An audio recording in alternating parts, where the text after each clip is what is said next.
One, two. G'day guys, it's Nick from PLA. I'm here to show you how to change over the old slip ring boot assembly to the new type.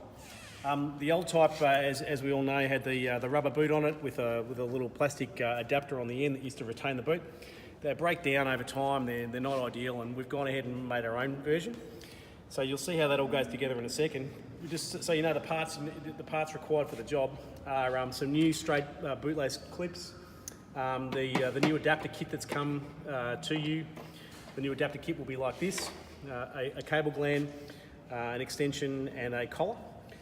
And the other things, pretty much standard parts for the divers, a pair of pliers, some cutters and some metric Allen keys. So with all the grub screws released and loosened off, you can just pull the cable through, and then we're going to disconnect that goes in the bin, not using it anymore. Now these two here, provided they're in good condition, they can stay. Those two bootlace. Now this unit here is going to be retained up against the is going to hold the slip ring itself in position. Okay, so what we want to do is make sure that everything's going to slide on nice. All right, that will eventually clamp inside here. All right, but we've got a few more things to do before we get there. But we're just making sure that everything's nice and loose. Okay, we're taking off these two blue clips because these are going to be changed out as well. And we're also taking off the white retainer. You can usually get away with a metric Allen key on that one there. A size 1.5, sometimes you need to go for an imperial if it's tight. And again, that's going in the rubbish. Remember on the slip ring that one side spins and the other side is fixed. It's the fixed side that's going inside the shaft, just remember that. The spinning side is on the outside. Don't get it around the wrong way. All right, so the next thing we do is we prepare this. And what we've got here is one grub screw to retain onto this white section. All right, so that's going to end up like that, so that the grub screw is retaining onto here. So the first thing we want to do is just to get that in position. So that's exactly where it should be. All right. So then on the fixed side, we can then bring this in here right now, and then lock that off. All right. So we know that is now our alignment. So we know that's where the long section is going to finish, and then the short section butts up against that. So we can lock that off. The reason we're doing it in this order is so we can get it set away inside. We've got a little bit of a gap there that starts to form. That's okay. Right, now these are really quite delicate, these grub screws, unfortunately. It's just how it worked out because it's such a thin section of plastic and there's nothing we can do about that. All right, so just don't over tighten them or they will just shear, or the thread will shear. All right, and that's all it needs. Now that's locked off, and it's essentially a collar to bring it up to the same size as that. All right, so the next thing we do, the conductor is always on the center, which is the white. If you've worked on the slip rings before, you'd know all this. And that's all done. Provided they're in good condition, you don't need to change those. Feed that back through. All right. Back inside.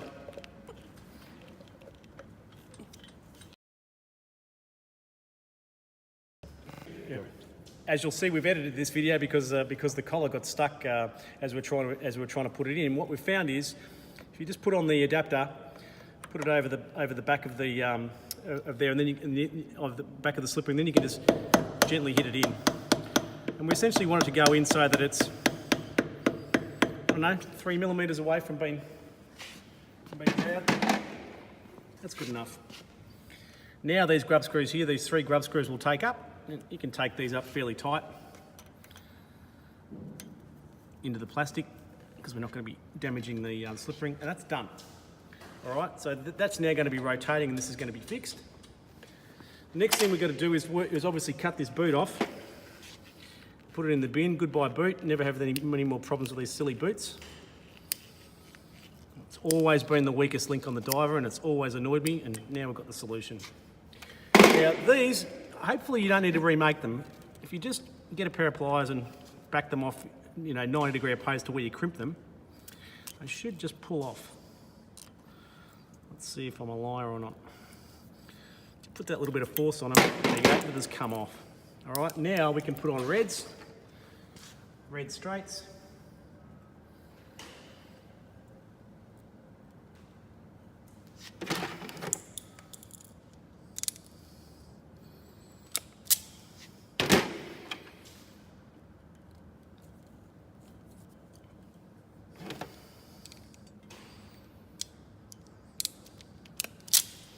Always do a pull test on them. Okay, next thing to do is to get the cable gland.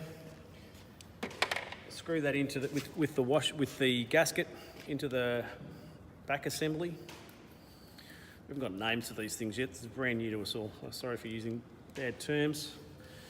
Okay, they should then go through the gland, which they do. Sometimes you've got to take the gland nut off to get it in. You'll work it out.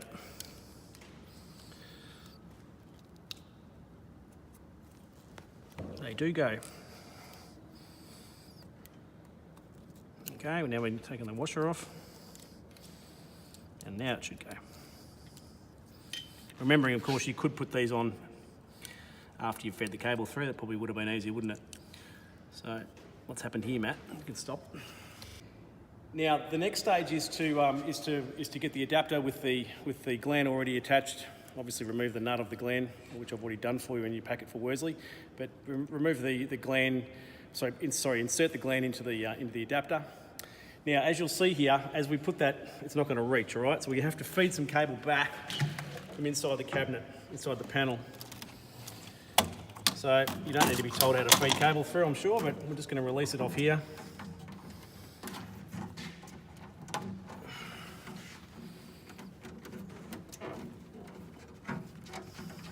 Probably only need about 60mm.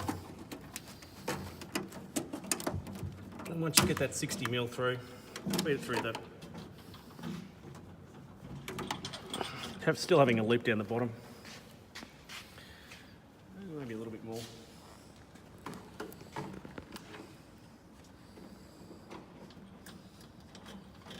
Okay, so now we can feed this through, and we have found, by the way, if you put the crimps on now, it's hard to get it through the gland, so be aware of that. Put this on first. Now you can crimp on. Obviously I'm rushing here for the video, but do a nice job of this. It's very important. And can I mention one more thing? Whenever you're working on the slip rings, always disconnect the cable at the very beginning, because we don't want to get any electrostatic discharge or any shorting of that cable onto the analyzer. So just remove it from the analyzer before you start. All right, so crimp these up. It's not good. 5, 4, 3, 2. Go. Crimp these up.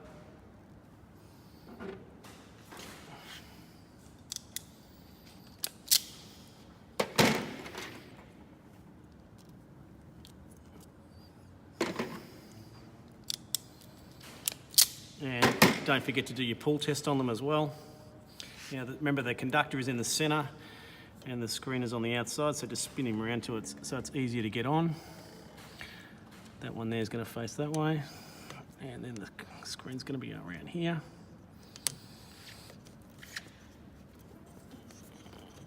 And they're on there good. Now, the last stage, just to get this on here. Now, remember we need it to, we don't, it's not watertight, and that's fine, it doesn't need to be, but we don't want that to rub, so we're not forcing it on and doing it up, we're just sort of butting it up on there, just like that. Oops, wrong size.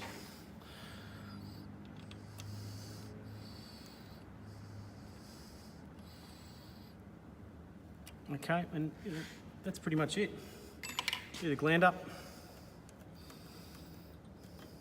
Push the cable down a little bit so that we be very careful. There's quite a sharp edge on that sometimes. All right, and that's it.